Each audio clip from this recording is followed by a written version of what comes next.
En FEMSA, fomentamos un entorno inclusivo. La equidad de género, así como la inclusión de todas las diversidades, es parte esencial de nuestra forma de hacer negocios, una prioridad que impacta las sociedades y economías de los países en donde operamos. FEMSA presenta The Mexican Dream. Soy Roberta Jacobson, ex embajadora de Estados Unidos en México. Hoy tocamos un tema doloroso y que ha afectado a ambos países, en ambos lados de la frontera, la violencia de género. Soy Alexandra Helfgott.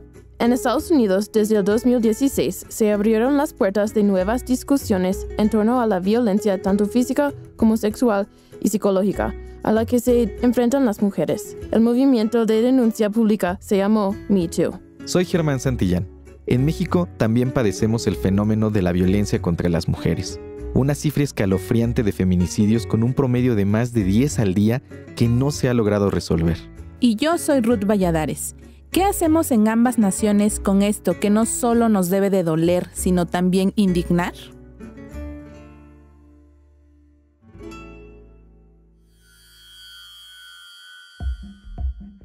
Como canta Raúl Seixas en su canción Preludio, el mundo es de quienes hacen realidad sus sueños. Sin importar dónde o cuándo los realices, Hay sueños que soñamos solos. Hay otros que se sueñan en conjunto. Esos son los que se hacen realidad. Yo me acuerdo, como embajadora, un viaje a Oaxaca.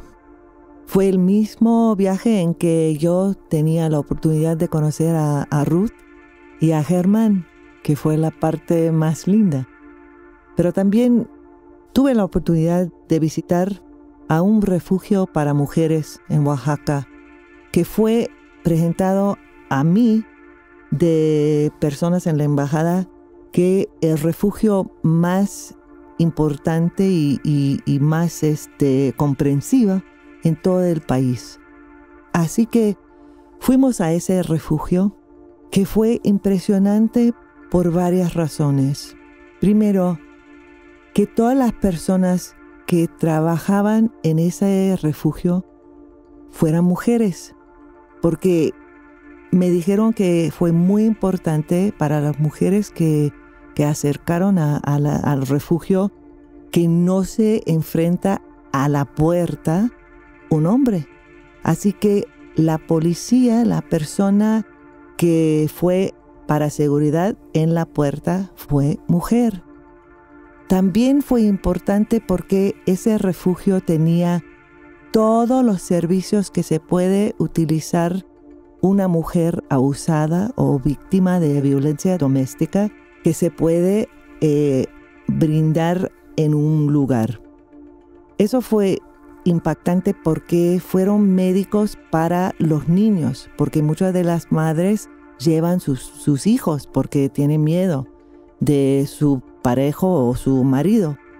Pero lo más impactante de todo fue una conversación con una de las mujeres que han viajado caminando por 3 días de su pueblito, llegar a la ciudad en Oaxaca para preguntar ayuda. Y me dijo que fue muy difícil salir, muy difícil de, caminar obviamente, pero de llegar a un lugar muy extraño para ella, preguntar ayuda. Y ella tenía muchísimo miedo. Ha tratado de salir 3 veces antes, pero ella ha regresado a su pueblo porque no tenía, me dijo, el coraje de salir. Pero esta vez ella salió porque fue amenazado su hijo. Y él tenía como 5 años, algo así. Lo que fue más impactante después de esa conversación fue el área del refugio que fue cerrado con una puerta cerrada donde se puede quedar las mujeres que todavía tienen miedo de que el hombre, que su atacante, puede seguirla. Y ha ocurrido. y tratar de entrar en el refugio para, o llevarla o atacar de nuevo. Y eso fue algo muy, muy impactante, pero además ellos ofrecieron servicios como educación, servicios médicos, obvio, y también cómo se puede obtener trabajo, vivienda, etc. Y quiero terminar diciendo que la cosa más triste, más difícil para mí es que ese refugio no existe ahora, porque los fondos gubernamentales fueron cortados. Y yo creo que lugares como eso, aunque muy, muy triste, son necesarios, son importantes. Y la cosa más importante es que ellos centran y concentran en lo que se siente la mujer en el centro de la cuenta. Porque es tan difícil que se puede ofrecer todos los servicios en un lugar, todos los servicios para sus niños, sus hijos, y un lugar seguro donde ellas pueden quedar aparte de su comunidad, aparte de su atacante, de la persona de que tiene miedo. Y creo que si no existe por parte del gobierno, tenemos que construirlo de nuevo por parte de la sociedad civil. Como siempre, vamos a iniciar la conversación con los datos duros, con Carlos Galina. En México, del 1 de enero al 30 de noviembre del 2022, 3.470 mujeres perdieron la vida de forma violenta, un promedio de más de 10 mujeres al día, de acuerdo con datos del Secretariado Ejecutivo del Sistema Nacional de Seguridad Pública. En Estados Unidos, los casos de feminicidios fueron de 1.800 mujeres asesinadas por hombres en el 2019, según el último informe disponible. La mayoría fueron atacadas con armas de fuego, como lo confirma el Centro de Políticas para la Violencia. De la misma forma, 1 de cada 9 de los asesinatos fue perpetrado por algún conocido de la víctima.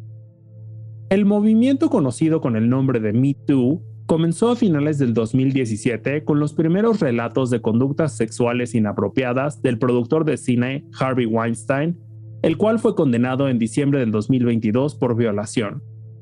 Estos relatos desencadenaron una protesta global en redes sociales de mujeres contra el acoso y la violencia sexual.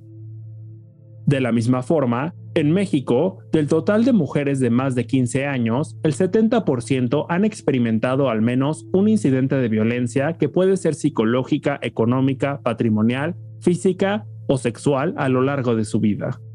Gracias, Carlos, para estas cifras. Y vamos a continuar la conversación ahora. Hay un tema de que se habla constantemente en Estados Unidos, en México y también en el mundo, y este es la violencia de género. ¿Ustedes cómo creen que vamos con este tema tan profundo y también doloroso? Yo creo que una de las cosas más difíciles es admitir, aunque la cifra de violencia contra mujeres han sido bastante alto en los dos países recién, durante la pandemia se aumentó más aún, ¿no? Y podemos explicar las razones, hay algunos obvios, otros no tan obvios, pero a mí me parece que es una epidemia ahora que tenemos que enfrentar en ambos países y en todo tipo de lugares.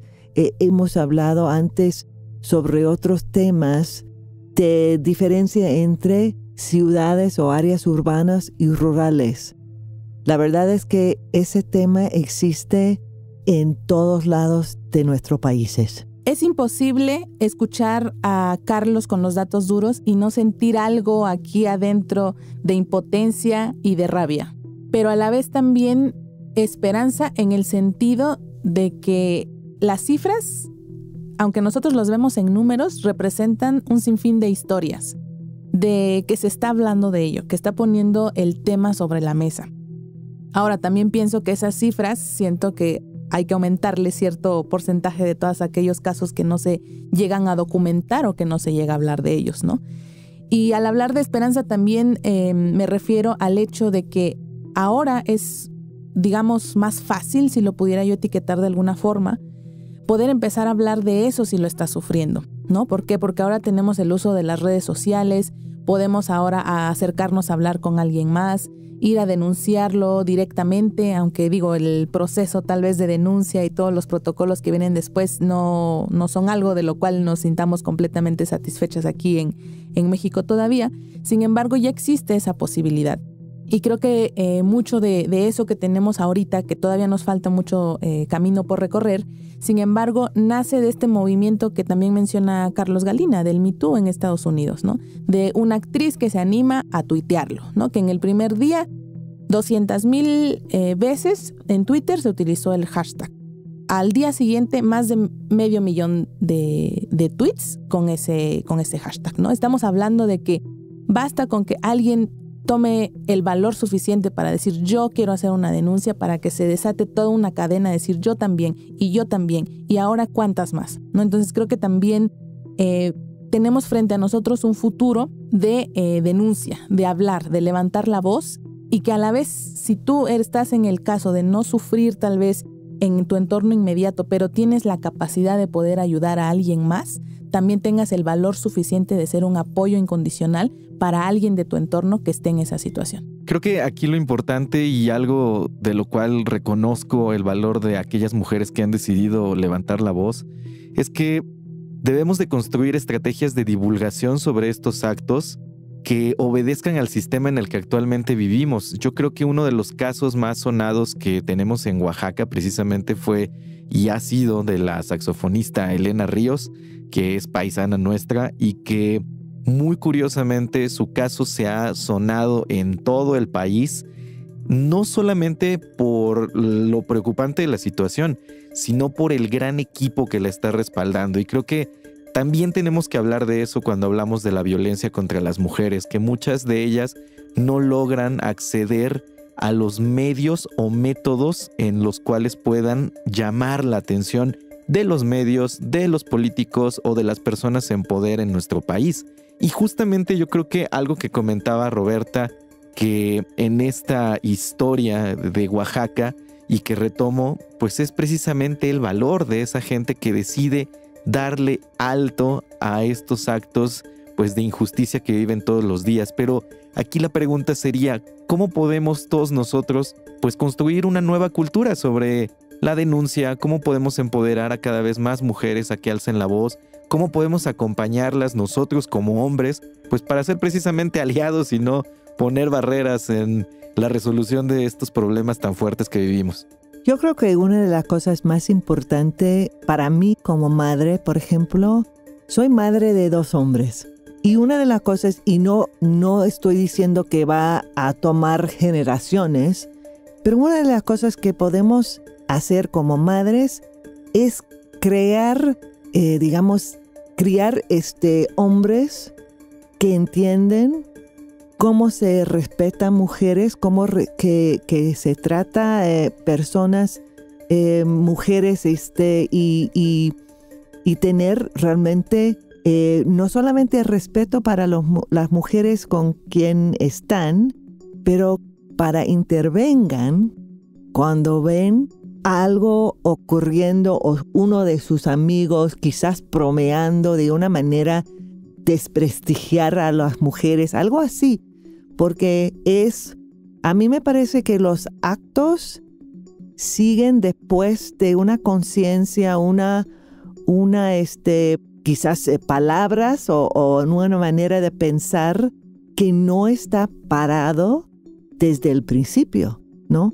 Y yo creo que, y es una de las cosas en que estoy más orgullosa, que mis hijos, que ya tienen 20 y tantos años, son más campeones para mujeres a veces que sus amigos o son más he for she, ¿no? Una comunidad de hombres que está comprometido en parar ese plagio y yo creo que es muy importante, pero quiero discrepar un poquito solamente con Ruth.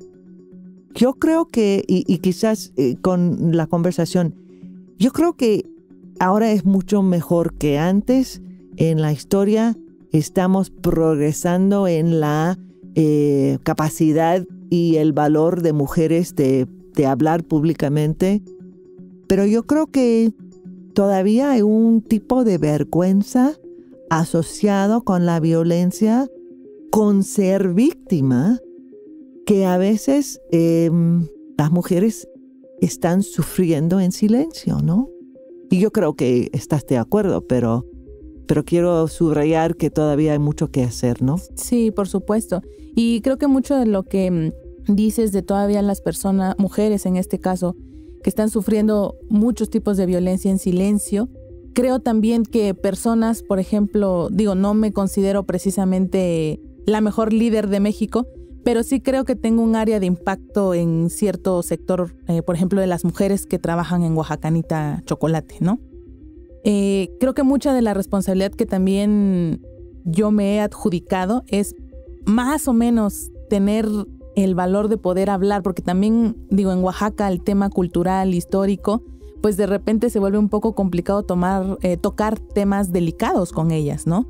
Porque tú puedes decirles y te puedes sentir la mujer más empoderada frente a ellas, pero si ellas en algún momento su entorno influye más como en el sentido de tú no tienes que hablar qué tipo de violencia estás sufriendo, yo puedo hacer 1001 luchas y va a ser un poquito más complicado. Sin embargo, sí he tenido o me he sentido con esa responsabilidad de escucharlas, y creo que ese también es algo que para ellas empieza a ser un gran paso, ¿no? Porque yo puedo decir, conozco la historia de esta persona, de esta otra, y si yo en ese momento tengo algún consejo dentro de lo que yo considero correcto, pues voy y se lo doy, ¿no? Y con la esperanza de que por lo menos en algo ayude a que esa persona, si está sufriendo una situación difícil, se anime a hablarlo, ¿no? A lo mejor no conmigo por segunda ocasión, pero sí con alguien más de su entorno, sí con alguien que ella sienta que es su apoyo, con alguien más que sepa que la pueda ayudar. Y creo que también el hecho de poder empezar a hablar abiertamente de estas cosas sin que tú lo sufras,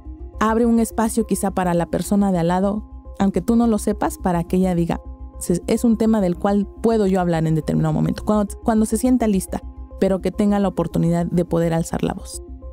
Estoy de acuerdo con ustedes dos y creo que, Roberta, como tú dijiste, cada uno de nosotros tenemos una responsabilidad de educar a nuestros niños, a nuestros parientes, a nuestros amigos, de que cómo se porta con este tema y decir algo cuando algo pasa que no debe pasar. Pero como vimos con el movimiento de #MeToo, sabemos que hay una falta de sistemas para proteger a las mujeres. Requiere más protecciones para que situaciones como esas no sigan pasando. Entonces, hay una necesidad de nosotros mismos como individuos hablar de este tema, pero también hay una necesidad de que haya estructuras que promuevan la rendición de cuentas en cuanto a este tema. Yo creo que hay dos cosas que quiero añadir, y uno es que debemos recordar que en el ejemplo que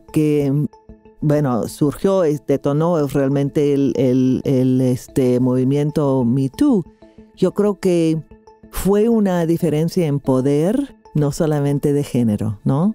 Y eso es, muchas veces eso es el problema, es un problema de ejercicio o abuso de poder. Segundo, yo creo que tenemos que recordar que hay una amenaza en los Estados Unidos ahora con muchas decisiones legales sobre el aborto, que se puede poner las mujeres en los Estados Unidos en unas situaciones muy riesgosas. Y es muy interesante para mí que hay mujeres y grupos de mujeres en México que está tratando de ayudar a sus colegas, digamos, sus amigas estadounidenses en esa área. Fíjate, Roberta, que a mí me gustaría también hablar de lo complejo que es el tema de violencia contra las mujeres, porque intrínsecamente hablas de que a las mujeres siempre se les victimiza de todo. O sea, es increíble que todavía vivamos en una sociedad donde se le victimice a la mujer por las decisiones que ella toma para su propio bienestar. Nosotros en Oaxaca lo hemos vivido, ¿no? Mujeres que sus maridos no las dejan ir a trabajar porque tienen que quedarse en su casa y sin embargo se convierten en una fuente extra de ingresos para el futuro de su familia. Y es increíble que una persona que quiere salir adelante y apoyar a los suyos todavía se trate de frenar su progreso. Y a mí me gustaría muchísimo retomar el tema de que, bueno, pues como bien saben, nosotros en nuestros programas de intercambio con el gobierno de Estados Unidos hemos podido conocer a mexicanas y mexicanos que han estado tratando de levantar a sus comunidades mediante la cooperación bilateral y binacional. Un caso de ellos es una amiga muy querida que fue becaria del International Visitors Leadership Program, que se llama Daniela Sepúlveda, que ella ha vivido en carne propia pues algunos estragos de violencia de género y sin embargo ella ha encontrado la manera de crear su propia organización, de empoderar a mujeres que conoce, y en este caso nos da muchísimo gusto porque todo parece ser que en los siguientes años vamos a poder crear todavía más alianzas y conexiones, pues para que también trabajemos con ella en la Mixteca oaxaqueña y que esa labor tan importante que hace, pues haciendo conciencia sobre el valor de la mujer y sobre tratar de romper estas brechas de género, pues sigan impulsándose a nivel país. Y algo que mencionabas, Roberta, que es muy cierto, es que hasta que el gobierno no decida tomar acciones contundentes, va a ser muy importante la participación de la sociedad civil organizada. Yo creo que esa es la gran valía y que aquellas personas que escuchan este podcast, que a veces se preguntan ¿qué puedo hacer?, pues ya nos pusieron el ejemplo. Educa bien a tus hijos, haz los seres humanos más conscientes de su rol en la humanidad, haz empresas que sean completamente conscientes del impacto que generan en sus operaciones día a día, empoderando a sus colaboradores, y al mismo tiempo pues genera tú desde tu propio contexto las condiciones para tener cada vez oportunidades iguales entre todos. Exactamente, es un buen lugar para terminar esa conversación muy difícil, pero con esperanza también. Gracias por escuchar The Mexican Dream, segunda temporada. Sigue, escucha y comparte nuestro podcast en Spotify o en tu plataforma de audio favorita. Te esperamos en el próximo episodio. Y recuerda que los sueños que se sueñan en conjunto se hacen realidad. Este es un podcast de la colección Pensando un País, producido por Hook Audio.